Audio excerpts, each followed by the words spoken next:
Hello. Today, itetest natin na itong Thunderbox Spartan 500X. So, pandarin lang natin ng ilang minuto dito sa 400 watts. Nasa 90 degrees na. Ay, hindi. Matagal nyo na ni-request yung review ng power station na to. Pero hindi muna natin ni-release. Kasi gusto kong i-test muna yung power station para kung meron ba tayong makikitang mga issues kapag ginamit na natin. Hindi yung i-review lang natin ng ilang araw. At least pag ginamit natin, may makikita talaga tayo kung may issue o wala. So far, wala pa naman ako nakita sa ilang araw na paggamit ko na ito. Anyway, ituloy na natin. Pakita natin yung features niya. First, meron tayo apat na 12 volts DC output. Pwede tayo magsaksak ng ilaw dyan. Ayan. And then USB. Check natin. Mabagal lang na USB to. Nakalagay naman dito 10 watts. Kahit itong USB-C dito, hindi rin mabilis. Next, i-check natin yung AC output natin. 227 volts AC. 228. Frequency 59.6 or 60 Hz. Tingnan natin kung pure sine wave. Ayan, pure sine wave naman. Etong AC output natin ay merong 500 watts na maximum power. Ang solar panel na pwede natin ikabit 200 watts yung maximum. So dito yung charging port niya, DC in. Ang kasama pala nito na charger ay ito. 14.6 volts, 8 amps, mga nasa 116 watts yan. Connector ng charger natin ay yung ito, 5521.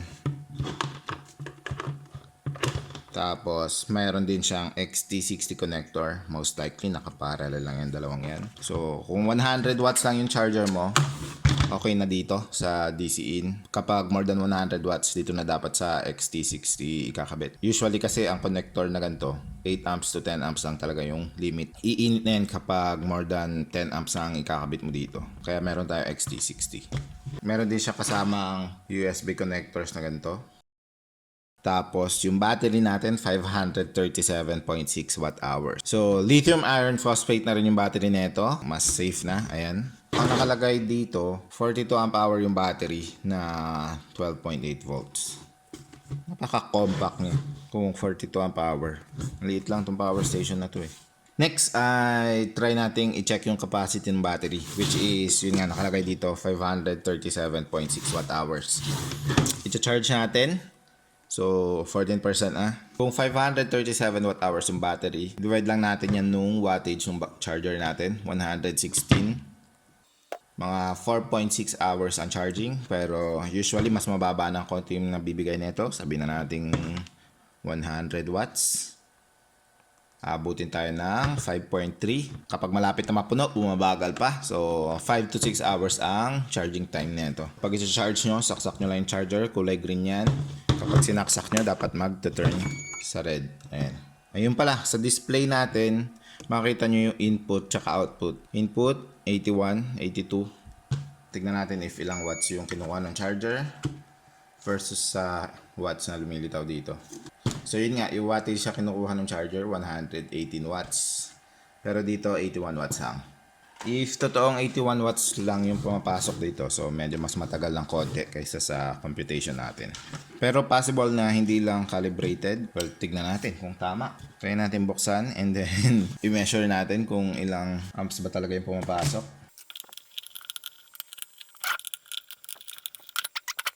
Napa-tear down tayo agad. Mukhang ito yung inverter, yung mainboard natin kasama yung display. Ito yung battery natin.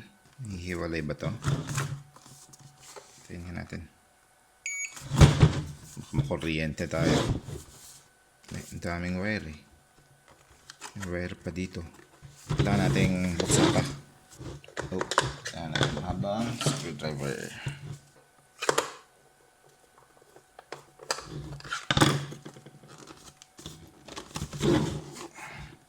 May seal. Ayan.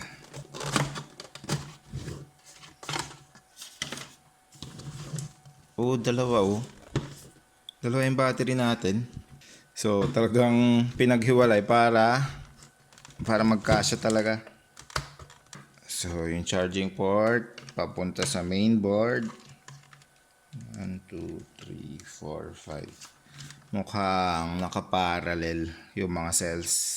I think kasi meron tayong 5 wire na nagko-connect sa dalawang battery packs natin. Mukhang dito pumapasok yung charging natin. Ito makapal, papunta sa inverter. So, yun yung i-measure natin. Di pa dapat tayo magte-tear down eh. Napa-tear down na agad.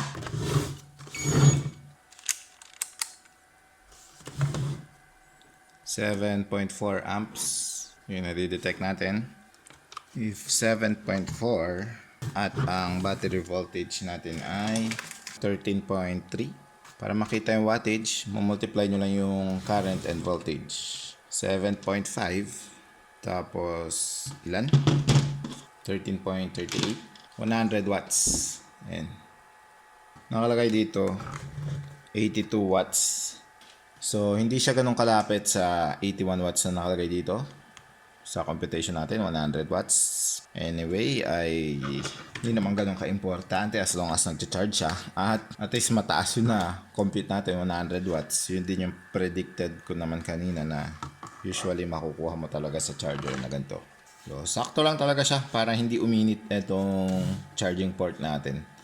If papakiramdaman mo nga ngayon to, medyo warm na yan. So, pakita ko sa inyo. Ayan, so makikita nyo, yung charger lang talaga yung mainit. Ito.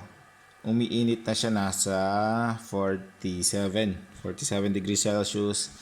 If mararamdaman yung mainit, may mga nagtatanong kasi sa akin bakit daw umiinit. Normal po. At nasa malapit na kasi sa maximum limit yung current capability ng charging port. Kaya iinit talaga. Pero safe pa naman yan. Ayan. So anyway, balik tayo kapag puno na to. Orasan ko pala. 5 hours or 6 hours. Since hindi naman siya fully discharged. Ayan, balik tayo in 5 hours. Ayan, fully charged na.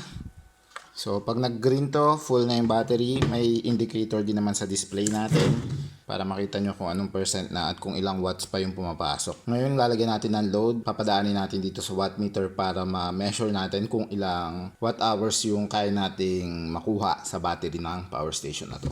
So, yung kakabit natin ay around 50 watts lang. Titignan natin kung gaano katagal siya maglalas bago malobat. Turn natin. Ayun, 100% pa yan. Ayan. So, yung wattage natin, 51.4. Dito, 56. Possible yung power losses ay kasama sa pinapakita dito. Kaya mas mataas yung nakalagay dito compared sa watt meter natin. So, yan. Balik tayo kapag namatay na yung ilaw natin. Ayan, natapos na. 0.1% na yung nakalagay dito. Pero yung AC natin, mukhang namatay na. Pero may icon pa rin doon. Ayan. I-test natin kung ilan yung na-record dito. So, nagtagal siya ng 570 minutes. Or almost 9 hours yan. At nakakuha tayo ng 490 watt hours. 490 plus yan kasi kulang tayo ng accuracy. Ang advertised capacity nito 537. So itong 490 watt hours, around 91% yan ng advertised capacity. So okay na kasi para sa akin basta above 80% okay na. May mga iba pang tayong na-test before na power station na mas mahal pa dito, less than 90 yung nakukuha natin. Ito 91%. So okay na okay. Next, i-charge ko lang and then try nating lagyan ng load yung inverter niya. Sabi 500 watts daw to. Oo, 500 watts. So, tignan natin kung ilang watts ang kaya niya talagang i-support. Ayan. Orasan din natin kung gaano katagal dito magcha-charge. So, after 5 hours, hindi siya napuno. Umabot tayo ng almost 7 hours sa pag fully charge ang battery niya. So, hindi siya 5 to 6. Most likely, 6 to 7 hours ang charging time. So, now at puno na siya, itatry na natin yung 500 watts na rating nitong AC output niya. Tignan natin kung kaya niya ba talaga ang 500 watts. So, ang gagamitin natin ay eto mga to. Mga incandescent bulb para sure na walang surge. Gagamit tayo ng 5 ilaw since 500 watts. 100 watts ang isang ilaw natin. First, 2 ilaw lang muna. Ito, 200 watts yan.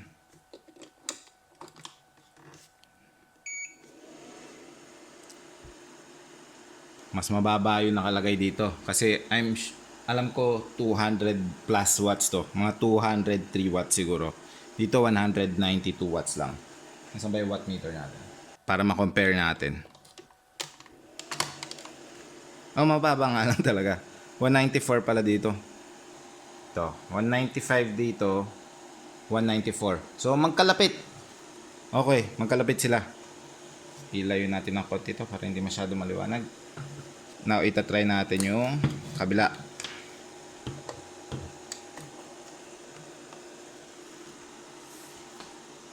Dagdag tayo. Nung inilaw natin, nakita nyo, humina na konti yung ilaw. So, nag-dip yung voltage pero nag-try mag-compensate. 226 volts. Hindi nyo na makita kasi maliwanag na. Ayan, 227 volts. Yan nga natin na harang. Ang wattage dito, 295. Hindi pala natin mako-compare. 99 watts yung isang ilaw. Kasi ito, hindi pala nakasaksak dito. So, 295. Makikita nyo naman na 100 watts talaga yung isang ilaw. So, pupunta na tayo sa 400.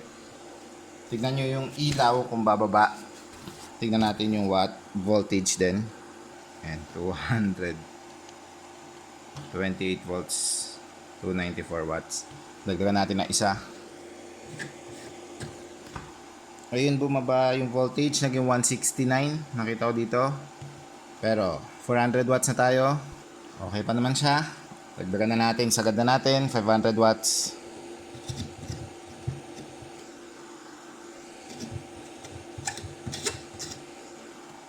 Bumaba, 171. 199. Binaba ko na. Kasi nasa less than 200 volts na yung voltage nito. Medyo unsafe na yun. Na-overload na. Ayun o. Try natin ulit. 198. Tapos yung wattage dito 400 plus lang. Okay, so kaya niya naman ang 500 watts. Yun nga lang, nasa limit na talaga siya. So, nakikita na kasi natin bumababa na talaga yung voltage output natin to less than 200 volts. Which is hindi na normal. Usually kasi kapag etong inverter, kapag nilalagyan nyo ng load, nagtatry mag-compensate na itaas pa yung voltage. Pero yun nga, nasa limit na siya at hindi na niya kayang i-compensate pa yung pagbagsak ng voltage. Most likely baka mismong yung battery voltage natin bumababa na rin. Safest wattage talaga, around 400 watts. Yung 500 watts, mga ilang segundo lang siguro. So, pag continuous load, less than 400 watts lang talaga. And if gusto nyo talaga magtagal siya, 50% lang ang ilalagay nyo. Well, buksan natin and then lagyan ulit natin ng load. I-check natin yung temperature nung inverter natin para ma-confirm natin kung ano ang nangyayari. So, nasilip na natin to kanina nung tinignan natin yung ano ba yung sinilip natin dito. Kung bakit natin binuksan. So, lagyan natin ng 400 watts na load. And silipin lang natin sa thermal camera natin to. Anong side ba to? Maganda sana kung tanggalin natin itong likod din. Hindi siya magiging 100% accurate yung reading ng temperature natin kasi pag tinanggal natin to ay yung flow ng air ay nadidisrupt natin kasi imbes na ano ba to? So exhaust. Imbes na huhugutin niya yung mainit na hangin mula dito magfo-flow sa inverter tapos palabas kukuha siya ng hangin dito so hindi magfo-flow ng tama yung hangin natin dito. Pero makikita lang natin kung ma-estimate lang natin kung gaano siya kabilis uminit. 200 watts. Transformer natin nasa 77 degrees na. So hindi dumadaan kasi yung hangin eh. Masiinit nga agad yan. Tingnan natin to. Hindi naman masyado mainit. Hawakan ko pa. So, ito yung mga nakakabit dito. Hindi natin masilip pero nandyan yung MOSFETs natin. Nasa kabilang side. Ang mainit lang ngayon, itong transformer at yung NTC dito. 35 daw tong ito. Pero mukhang hindi siya 35.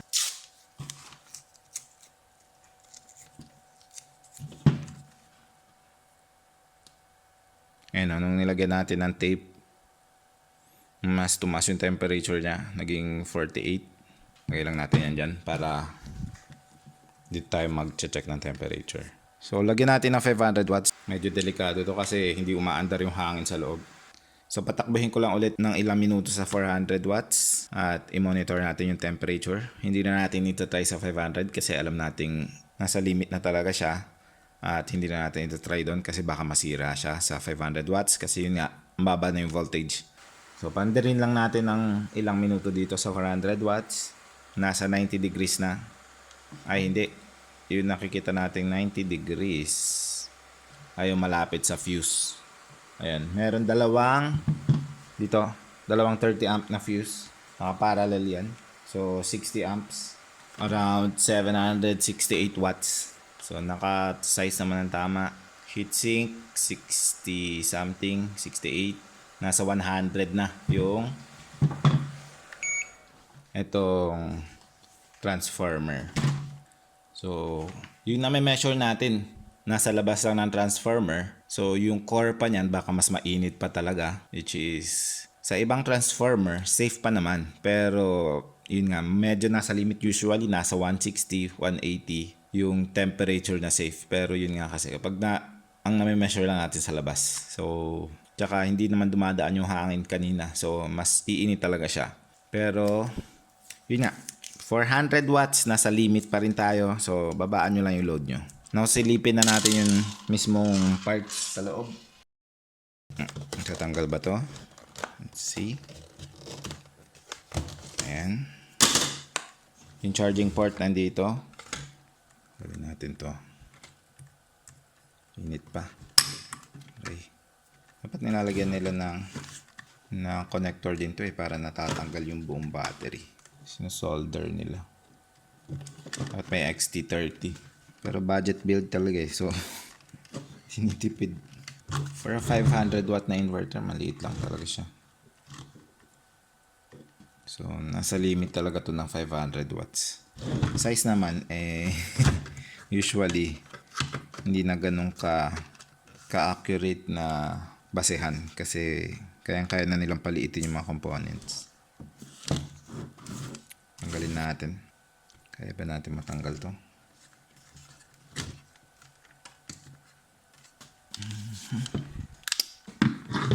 At natanggal natin to para wala tayong risk na ma-short. Wala na. May isa pa dito. Para saan ba to? May connector siya. Silipin natin niya mamaya kung para saan yun. Bakit dalawa yung connector niya? So yung battery natin, dalawang part. Silipin natin kung ano yung mga cells natin.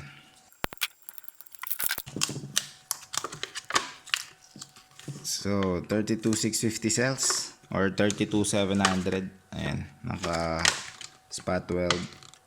And if itatanong nyo pa, yes, LFP battery to, lithium iron phosphate.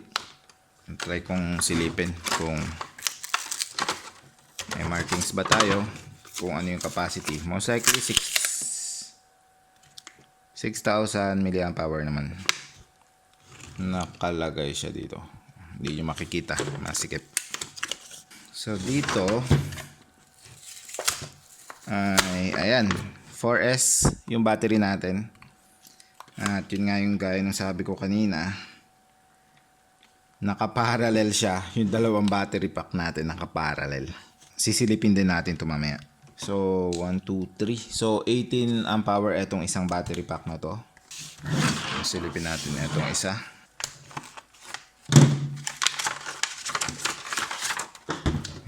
May marking pala dito. 60 amps yung BMS, 42 amp hour yung total. Ito. 1, 2, 3, 4. So, apat na cells naman yung mga nakaparallel dito. So, 24 amp hour yan. Plus 18, nasa 42 amp hour nga. So, ayan. At, makikita nyo nga yung cells natin. Ayan. Yung connectors ng mga cells dito, papunta rin sa bus bars dito ng mga cells. So, yung cells mismo ang nakaparallel. Sa mga perfectionist, sasabihin nila hindi okay yan. Kasi may wires, tapos hindi pa panta-panta yung wire. Ewan ko. Hindi siya talaga ideal, pero magpa-balance din naman kasi yan Basta naka-parallel. Ayun yung battery natin. Labas natin yung inverter. Doon yung fan. Yung nagsiswitch sa inverter. May nakalagay doon. Try nating i-translate. Doon nakakabit yung battery. May Chinese na nakalagay. Nakalagay communication. So, communication papunta sa battery. Nalimutan natin silipin. Gusto ko malaman kung para saan tong wire na to.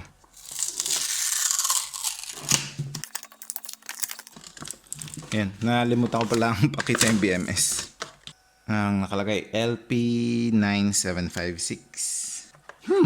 Totoong communication port. Iniisip ko ay voltage output lang siya. Pero hindi. Nakalabel dito 485. So RS485. Okay LP9756. Search nga natin. So Chinese na BMS. Jin Lipeng. I'm not sure kung ilang amps to. Ang may nakalagay dito 50. Tapos 40 amp hour. So I'm not sure kung 50 amps lang ba talaga siya. Kasi ang nakalagay sa label natin ay 60 amps daw na BMS. Kung 50 amps lang talaga to, kaya niya pa rin naman kahit hindi 60 amps. Kasi yung 50 amps ay around 640 watts na yun. 500 watts lang naman to. Di naman siya mainit. So mukhang okay naman yung BMS. Dalawa nga yung temp sensor niya nakakabit, floating dito sa loob ng BMS. At nakakabit sa cell yung isa. Tapos may RS485 papunta sa mainboard natin. Akala ko ay voltage output lang talaga siya. Hindi pala. Usually yun kasi ginagawa ng ibang gumagawa ng power station. Wala talaga communication sa battery. Chine-check lang yung voltage. So eto, kaya pala nung may load tayo, kung maalala nyo, nung capacity testing tayo, ay namatay na siya pero naka-on pa rin yung display.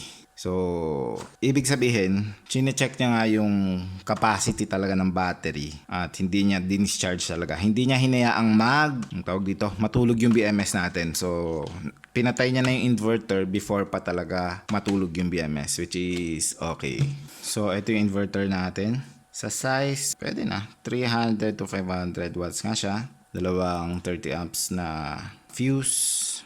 Ito yung battery input. And then yung MOSFET natin para sa DC side, yung pag-boost ng voltage, battery voltage to 300 to 400 volts. Ito ay mga CS150N04. So 130 to 150 amps ang continuous drain current nito. Pwede naman sa 300 to 500 watts. Tapos sa AC side natin, ito ay mga RS18 and 50F. So okay naman siya para sa AC output. Ito yung SPWM board niya. Sa capacitor naman na ginamit nila, kasi may mga nagtatanong sa atin kung ano yung mga capacitor ba na ginamit. Ito Capson sa high voltage natin na bus, which is parang mid tier to low yung brand na yan. Ito hindi ko mabasa. Hindi ko mabasa yung hindi sa gilid, tapos maliit. Mga pang budget build nga yung mga etong inverter. So hindi naman pang high tier yung mga components na gagamitin dito kasi budget nga na power station to. Pero ang okay ay yung board natin ay conformally coated. So hindi siya basta-basta mag-corrode. Usually sa ibang budget build hindi na nila nilalagyan ng coating yan. So ito okay naman. Next ay tingnan natin to. So ito yung mismong display natin. Saan nga ba yung input? So ayun. So nakaparallel nga lang yung connector natin dito sa gilid. Ito, yung DC in tsaka solar. Yung DC in dun yung sasaksaking charger kasi mas mababang wattage lang yung kaya niyang ilagay. Sa solar naman, sa XT60 nyo dapat ikabit kasi yung mas high current kaya niyang isupport to. Tapos dadaan siya dito sa mga MOSFET natin. Mahina na yung mata natin, di natin mabasa yung mga nakalagay. Ito may MOSFET tayo dito. S110P06. So wala siyang MPPT controller. MOSFET lang na magta-turn on and off kapag puno na yung battery. Diretso na yan dito papunta sa battery yan. Ito. So ito MOSFET naman ay kaya niya yan hanggang 60 volts. Ayan, 63 volts din yung capacitor dito. Pero after nyan, mga 35 volts. So, up to 30 volts. I think up to 30 volts na mga solar panel. Safe dito. Yung nakalagay sa manual, 18 volts yung nilalagay nila. Para hindi mo talaga sobrang ng voltage. Pag sinabi ng mga 18 volts, usually, yun yung mga nasa 24 volts na VOC na solar panel. Mga 100 watts. So, yun lang. Huwag nyong sobrahan more than 30 volts para safe. Pero 24 volts safe na safe dito yon. Tapos sa DC output natin, wala din siyang regulator.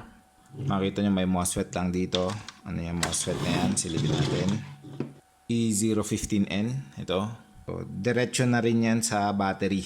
Itong mga inductors dito para ito dito sa USB natin. I think ito ay HC2018. Ito, HC2018. Dalawa yan. Ito, tsaka ito. Ito ay parang buck converter. Yes, DC-DC buck converter siya. Siya yung nagbibigay ng output dito, 5 volts. So, kaya hindi siya high speed kasi wala siyang dedicated na IC para sa USB power delivery or QC 3.0. Wala. So, 5 volts output lang yung ina-output ng mga USB natin. At least dalawa naman siya. Most likely magka-share. Mukhang magka-share itong dalawa. Tsaka itong dalawa. I'm not sure. So hindi pala. Ang magka-share ay itong dalawa sa taas. Tsaka itong dalawa sa baba. So kung magcha-charge kayo, taas at baba ang gamitin nyo. Para magkahiwalay sa load output na itong dalawang buck converter. At yun lang. Yun pala. Ayun. Yung ayan. May nakalagay na AB. So, RS485 talaga siya. Kino-control most likely dito sa IC dito. Tapos, dito, makita nyo may dalawang shunt resistor. Most likely, ito yung ginagamit para ma-detect kung ilang watts yung pumapasok pag nag-charge tayo. Balik ko na. Lagyan pa natin ito ng connector para madali. Nakabitan natin na XT30 siguro. Wala akong mahanap na XT30. Marami namang space, so XT60 na ilagay natin. Sa XT60, ang flat side ay usually yun ang positive.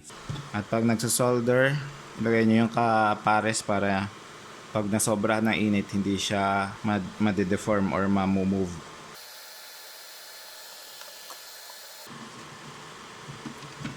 Then, snap lang yan. Come on. Now, sa battery naman. Ito yung delikado, yung kabilang side. Kasi, pwede nating ma-short. Lagyan lang natin ito para hindi natin na-aksidente ma-short. So, dalawa na yung XT60 connector natin. Yung mas makapal, papunta sa inverter yon.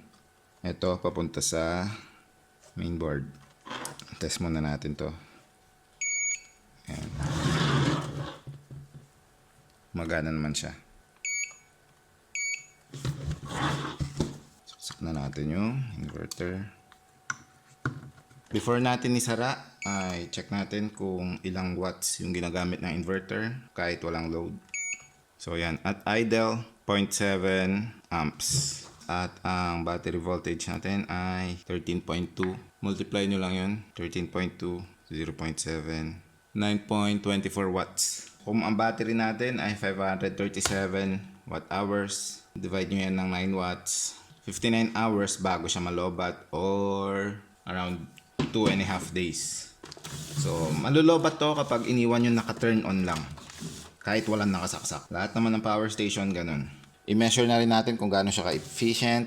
Kapag walang load, 9 watts. Kapag lalagyan natin ng 100 watts, tignan natin kung ilan ang magagamit niya. 100 watts na load, meron tayong 8.43 amps. So, 12.9 multiply natin ng 8.4, 108. So close dun sa computation natin kanina na 100 watts yung load plus 9 watts na idle power.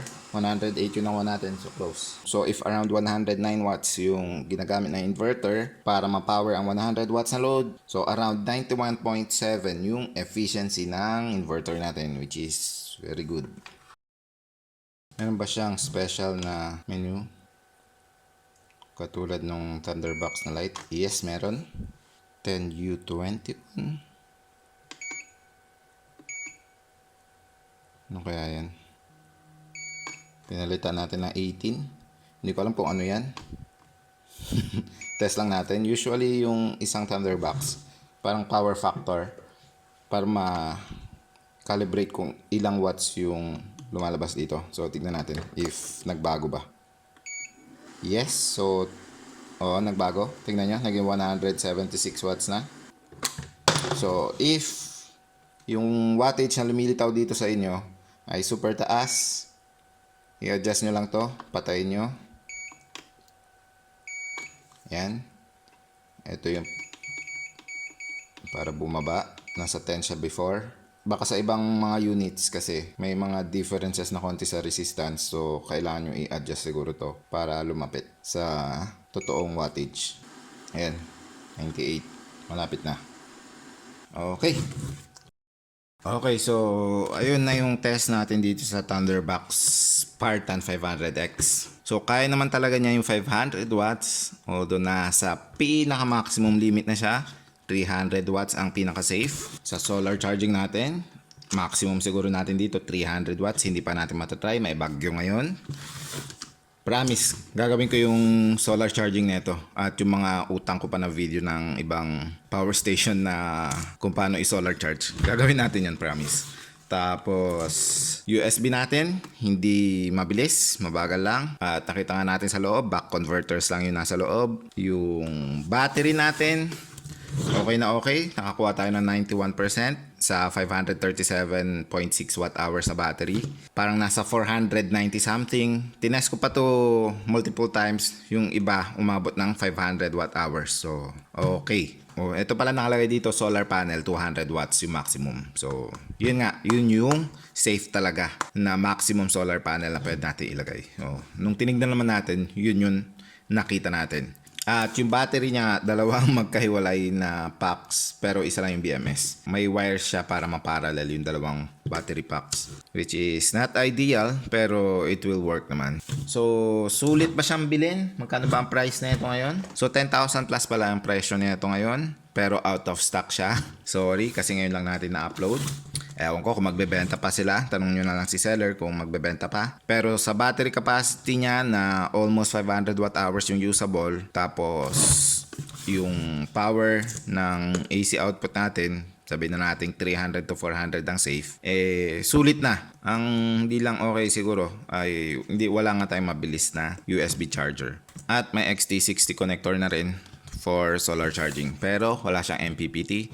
Dito, pwede natin lagyan ng LE-Joy kung gusto nyo ng MPPT charging para mas maging efficient. Pwede natin pakita yon kapag umaraw na. Promise, gagawin natin yan. So, ayun. Pag may katanungan pa kayo, leave lang po kayo ng comment below. Don't forget to like and subscribe. And I will see you again next time. Bye!